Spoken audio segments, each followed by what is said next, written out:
Happy holidays, Aries. Welcome to your December 2021 astrological forecast.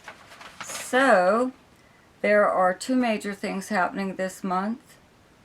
New moon solar eclipse in the sign of Sagittarius in your 9th house, okay? And the planet Jupiter is moving into Pisces. So we'll do Jupiter first, okay? And Neptune actually already in Pisces turns direct on the 1st. Where you have Pisces in your chart is your 12th house, okay?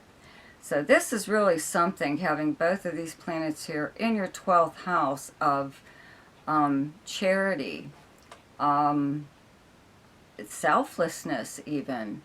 Okay, the 11th house is the house of secrets, okay, and behind the scenes actions taken by you or someone else. It's also the house of the subconscious mind, your dreams even, but it's the house of confinement though too when it comes to hospitals or people who are confined to like a hospital or a nursing home or prisons, or the confinement can even just happen like within their own mind, which is why the 12th house is called the house of self-undoing, okay, because you can literally drive yourself crazy with whatever, with your own thoughts, okay. So having Neptune here it's been there for a while now, so your psychic ability should be really, better than what it was, right?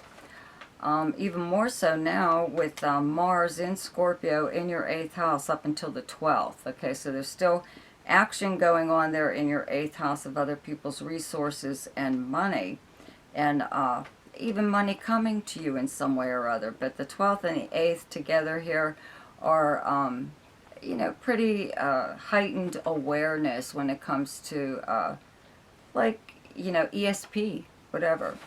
People don't say ESP anymore. They say psychic ability. It's like ESP never, existed or something. Anyway, Jupiter and Neptune together bring about a spiritual outlook, or feeling at least, okay, in everyone wherever it is occurring in their chart. Yours just happens to be in the 12th house, okay. At this of charities though too. See, it's a very selfless kind of aspect. I did do a video on Jupiter in Pisces, so you might want to listen to that because I did include the conjunction in there with Neptune. So you may be doing things, it doesn't necessarily have to be in secret, but you are helping someone who is confined in some way or other.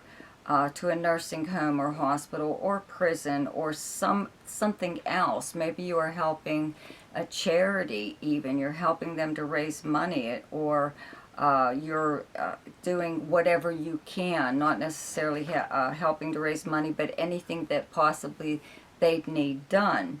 You could also be helping someone, and I don't know, I don't see why it would be a secret, but it might be, okay? Back to this whole 8th house thing, and Mars still in Scorpio in your 8th house of other people's resources and money. This is also the house of legacies and inheritances, so you may actually be helping a relative at this time, okay? And they are, putting you in their will, or giving you access to their estate or something or other, could possibly be going on. But Jupiter in the 12th house does bring help of some kind, help behind the scenes. Sometimes someone is helping you and you don't even know it, even if they're just like putting in a good word for you, or helping you to avoid something that could go wrong or whatever, you know what I mean? They're deflecting some kind of chaos that could possibly enter your life in some way or other, okay? But, I would have to say overall that this is a very selfless and charitable time for you, okay? But your dreams are going to be very vivid, and I believe that your psychic ability is really, really enhanced by this transit, okay? So anyways, the new moon solar eclipse occurring in Sagittarius in your 9th house, okay, of Sagittarius, the natural ruler of the 9th house. And the sun is in Sagittarius up until the 20th, and Mercury is here up until the 12th, and Mars moves here on the 13th. So there's a lot of planets in this 9th house of communication and travel, big communication and travel, long distance for both of those, okay? Or people from another country, foreign anything, foreign people, countries, languages, contact even with people who are from another country or people who live at a distance. It's also the house of like your philosophical and religious and spiritual beliefs. Okay, it's the house of adventure, any kind of travel, even space travel. Okay, so you might want to be saving up your money so you can get on one of them SpaceX flights or whatever, right? Just a few million, it's nothing. It's nothing, right? Anyways, having this solar eclipse here just, I don't know, could be like an aha moment kind of. New moon brings new beginnings in whatever area it's happening in, and this solar eclipse will make whatever happens last for months down the road, okay? Because it is an eclipse lasts for a longer time, right? So you could even begin learning something. This is the house of higher learning, but it's the house of any kind of learning.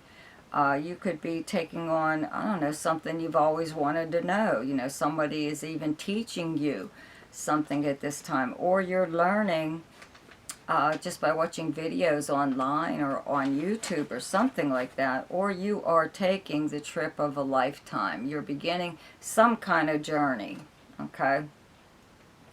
You may even be writing something at this time that could be pretty profound, okay? If it's not being published right now, it's in the works. You know, you're writing with it in, with the intention of having it published, okay? So there's also a full moon on the 18th in Gemini, where you have Gemini in your chart as your 3rd house. It's directly across from the 9th house, and this is another communication and travel planet. Both of these houses are internet planets also.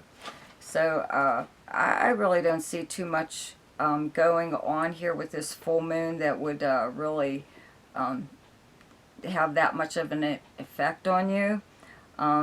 Your 3rd house is your everyday life, the people in your life, such as your neighbors, siblings, even cousins, businesses that you patronize or whatever, big, you know, postal mail, regular postal mail, and voicemail messages, text messages, things like that. So maybe you could get some kind of message on this day around that full moon that, I don't know, you know, kind of like stops you from whatever it is that you're doing in this 9th house. If you're in the middle of traveling, you know, you could be stuck somewhere, you know, because we're back to the pandemic with a new variant, and they're just shutting things down again and whatever, you know, so you may be stuck somewhere. Or you could, I don't know, get some kind of news that alters whatever it is that you're doing. It affects you in such a way that it alters what you're doing, or but it doesn't make you stop. It really doesn't affect you that much, okay? So the sun moves into Capricorn on the 21st, and Mercury moves here on the 13th. And Venus is already in Capricorn since the beginning of November and turns retrograde on the 19th. And Pluto is still in Capricorn, all in your 10th house of your career.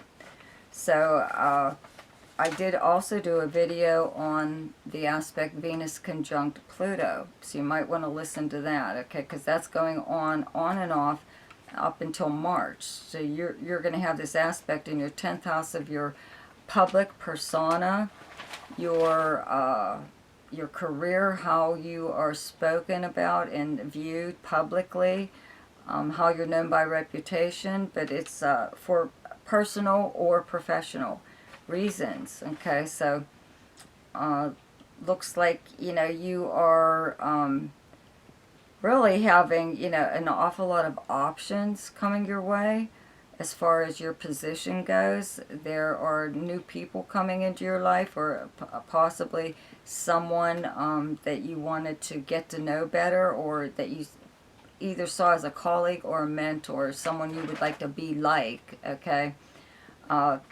Maybe you missed a chance to meet them in the past, but when this Venus turns retrograde, I think the chance could come around again. Or something that you wanted to do within your career could come around again after that Venus turns retrograde. Anything's possible here, though, especially having Mercury here, though. You could hear about a position. It could be something that you've already applied for, or you know, I don't really see too much from the past, but it could be an old job, you know, an old job where you used to work, or hearing from a job that you applied for, but or a position, okay? Because if you don't work at all, this is still in effect with your personal status in some way or other, how the public sees you, okay, views you. Okay, so the best time to do something each month is when the moon is in your own sign, and the moon is in Aries on the 11th, 12th, and 13th. And the best time to lay low is when the moon is in your opposite sign, and your opposite sign is Libra. And those dates are the 26th, 27th, and 28th. The best time for romance, recreation, creativity, fun, any kind of speculation or gambling, and anything to do with children is the 7th, 8th, 9th, 21st, 22nd, and 23rd. The best time for money is the 1st, 2nd, 3rd, 14th, 15th, 16th, 28th, 29th, and 30th. The best time for your career is the 5th, 6th, and 7th. And the best time for communication and travel is the 3rd, 4th, 5th, 16th, 17th, 18th, 30th, and 31st. So I hope you enjoyed your astrological forecast for December. If you did, like and share this video, subscribe to my channel, and click on the notification bell, and you'll be notified each time I upload something. Also, check out my weekly forecast, and check out Ask Me a Question in the description below. It's for people who only want to know maybe one or two things about their chart. But if you would like to have your chart done, click on the link there to my website. So, have a wonderful holiday, and happy holidays. Goodbye.